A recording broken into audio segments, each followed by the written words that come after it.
In a candid and emotional conversation on the podcast, Question Everything with Danielle Robry, renowned music executive Scooter Braun opened up about the painful reality of cutting ties with his former client Kanye West, following West's highly publicized and deeply controversial anti-Semitic remarks. Braun, who is Jewish himself, shared raw reflections about witnessing the drastic change in someone he once knew closely. "I don't know him anymore," Braun admitted, his voice tinged with both disappointment and acceptance. "I think the person that I knew wasn't someone who says those things. I think sometimes the hardest thing to do about someone you care about is mourn them while they are still here."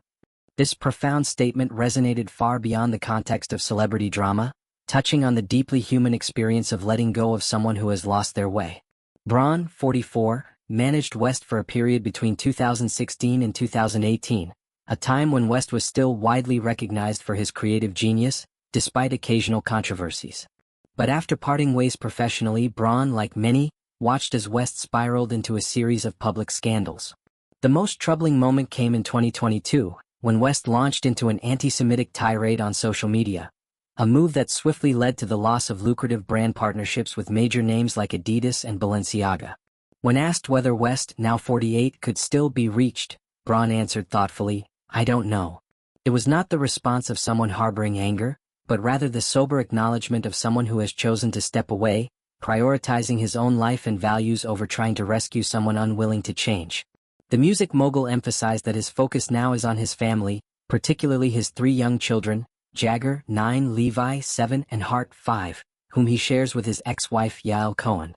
"I have 3 beautiful kids that need a dad to focus on them and make sure they're prepared and strong in this world," Braun said.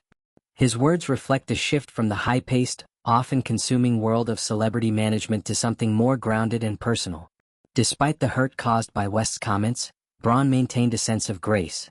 "I'd rather stand proudly with who I am and who my people are and be gracious and kind to all people than be a part of that," he stated, reaffirming his commitment to positivity and his heritage. "I'd rather be someone who's focused on positivity and being damn proud of who I am and who my grandparents were." Braun made it clear that he holds no ill will toward West, nor does he wish to become the monster that people with anti-Semitic views expect. His refusal to respond with hate serves as a reminder that strength often lies not in fighting fire with fire but in choosing a different path altogether, one rooted in compassion and dignity. The interview also offered a glimpse into Braun's perspective on his career, which, despite its controversies, including the widely publicized feud with Taylor Swift, he views with pride. "I love my life," he said simply, reflecting on decades spent shaping the careers of some of the music industry's biggest stars.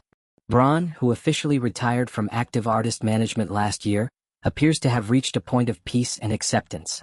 His words are a powerful reminder of the personal toll that public controversies can take on those around them, especially when they intersect with painful histories like anti-Semitism.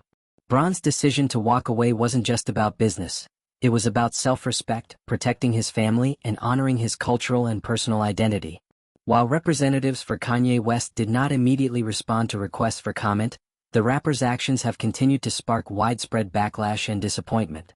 Once celebrated for his innovative contributions to music and fashion, West's legacy has been overshadowed by harmful rhetoric and choices that alienate even those who once stood by him.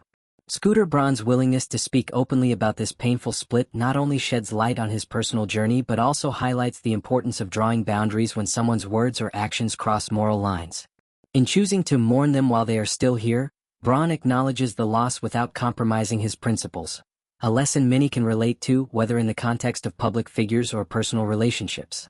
Ultimately, Braun's message isn't about canceling someone but about making deliberate choices to protect what truly matters: family, integrity, and the values that define who we are. His story is a testament to resilience and the quiet power of choosing love and dignity over bitterness and hate. And in today's divided world, that choice feels more necessary and more courageous than ever.